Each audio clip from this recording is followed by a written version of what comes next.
여러분, 우리는 대개 서로 상반되거나 반대되는 것의 구분이 분명하고 명확한 것을 좋아합니다.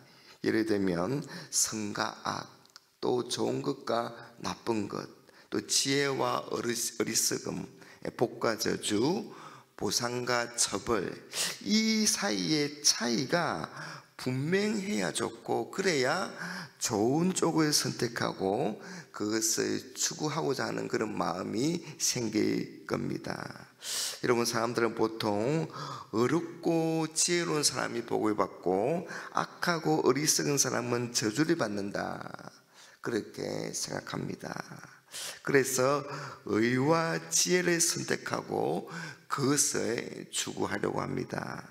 그런데 이 세상은 꼭 그렇지만은 않습니다. 여러분, 15절에 한번 보십시오. 내 허무한 날에 사는 동안 내가 그 모든 일을 살펴보았더니 자기의 의로움에도 불구하고 멸망하는 의인이 있고 자기의 악행에도 불구하고 장수하는 악인이 있다, 그렇게 말씀하고 있습니다. 여러분, 전도자가 세상의 일에 살펴보니까 어려워도 멸망하는 사람이 있고 악해도 장수하는 사람이 있다, 그렇게 말하고 있습니다. 그래서 16절과 17절에서는 이렇게 또한 말하고 있습니다. 지나치게 의인이 되지도 말며 지나치게 지혜자도 되지 말라. 어찌하여 스스로 패망하게 하겠느냐. 지나치게 악인이 되지도 말며 지나치게 우매한 자도 되지 말라. 어찌하여 기한 전에 죽으려고 하느냐. 여러분, 전도자는 지나친 의인과 지혜자, 지나친 악인과 우매한 자, 양쪽 다 스스로 일찍 멸망하고 스스로 기한 전에 죽는다, 그렇게 말합니다. 그래서 어느 쪽에도 치우치지 말고 마치 중간에 선택하라는 것처럼 말하는 것 같습니다. 그리고 18절에서도 너는 이것을 잡으며 저것에서도 내 손을 놓지 아니하는 것이 좋도다. 그러니까 악과 선을 두 개 다 잡으라는 그런 의미입니다. 여러분, 우리가 이런 말씀을 읽을 때 우리는 좀 헷갈리기도 하고 또한 마음이 많이 어렵기도 합니다. 왜 성경에서 의인과 지혜자가 되지 말라고 하는가? 왜 악을 방조하고 심지어 어느 정도 우매한 자가 되라고 그렇게 권하는가 라고 생각할 수 있습니다. 그런데 여러분, 여기서 의인은 단순히 어려운 생각과 행동을 하는 사람이 아니라 자기 나름대로의 의를 주장하는 사람입니다. 여러분, 16절과 17절에 나오는 이 지나치게라는 이 단어를 한번 주목해 보십시오. 여러분, 지나친다는 것은 많다, 또 넘치다라는 그 두 단어를 여러분 합해 놓은 그런 표현입니다. 그래서 여러분, 이 지나친다는 이 표현은 어느 기준의 벗어난다는 그런 의미를 가지고 있습니다. 그런데 여러분, 그 대상이 여러분 선함과 어려움이라면 넘어서지 말아야 할 기준점이 도대체 어디인가라는 그런 문제가 발생할 수 있습니다. 왜냐하면 선하면 선할수록 좋은 것이고 어려우면 어려울수록 좋은 것이기 때문입니다. 여러분, 그렇지 않습니까?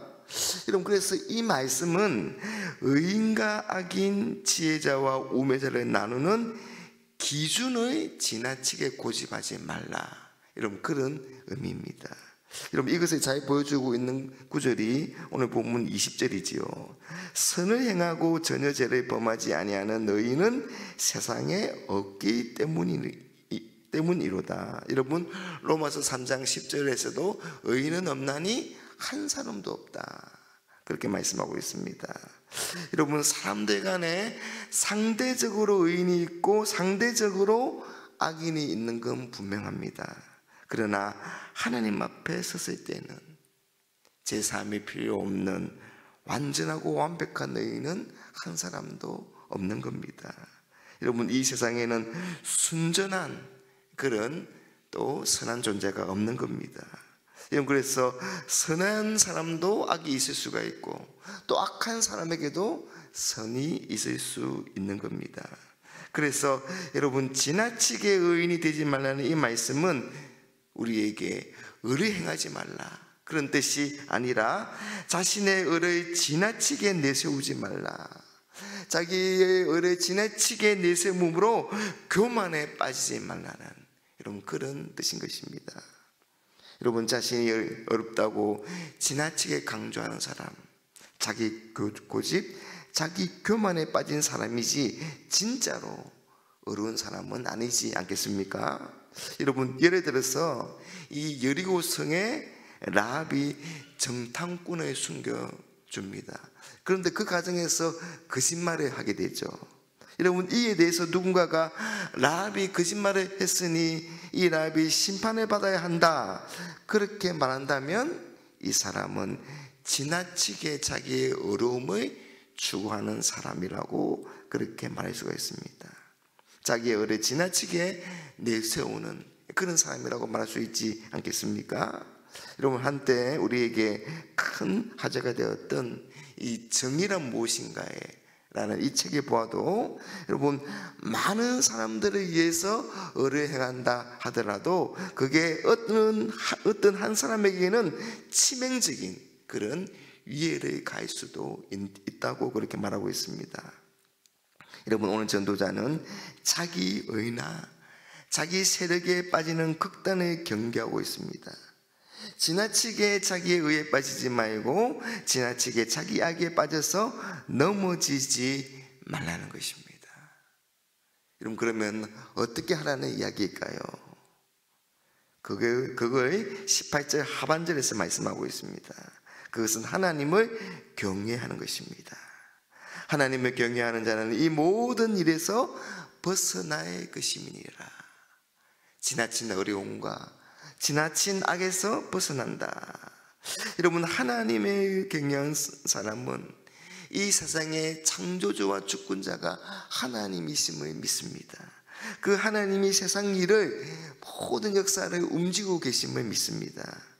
그래서 세상의 모든 일이 하나님의 허락하심 속에서 일어난다는 것을 인정하고 그것을 겸손히 받아들입니다.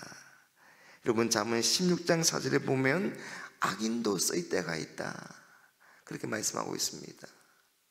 여러분, 우리는 악인의 모습을 통해서 경각심을 가지게 되잖아요. 그래서 그것을 경계하고 그것을 조심하게 되는 그런 또한 유익이 있는 겁니다. 여러분, 하나님을 경외하는 사람은 극단에 치우치지 않고 하나님의 다스림과 섭리를 믿고 기다릴 뿐입니다. 그 하나님을 바라보면서 자신의 삶을 맡길 뿐이지요. 하나님 앞에서 맹명받을 수밖에 없는 죄인임을 겸손하게 인정하고 주권자 되시는 하나님의 은혜와 긍휼을 구하는 사람인 것입니다. 그리고 이어서 전도자는 21절 22절에서 사람들이 하는 말에 마음을 두지 말라, 그렇게 말합니다. 왜냐하면 사람은 완전하지 못한 존재이기에 모든 사람에게 우리가 칭찬과 좋은 평가를 받을 수가 없다는 겁니다. 그래서 다른 사람이 나를 저주하는 소리를 내가 듣게 되었을 때에 나도 다른 사람의 저주한 일을 생각하는 겁니다. 여러분, 이건 우리 인간이, 우리 자신이 부족함을 인식하고 다른 사람에서의 입장을 헤아리는 그런 깊은 생각과 통찰에서 나온 말씀입니다. 여러분, 우리는 다른 사람들과의 관계 속에서도 너무 지나치게 완벽함을 추구하지 말아야 합니다. 이것은 오직 하나님을 경외함으로 하나님과의 바른 관계에 집중하라는 그런 말씀인 거지요.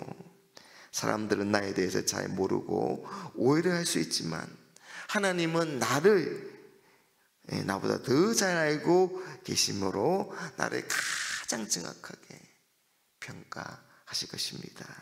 그러니 하나님께서 어떻게 평가하시는가에 귀를 기울이고 그 하나님 앞에서 살아가는 겁니다.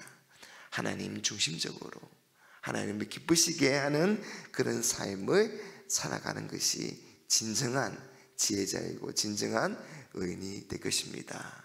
우리 모든 동광의 성도님들이 그런 삶을 살아갈 수 있게 되기를 주님의 이름으로 축복합니다.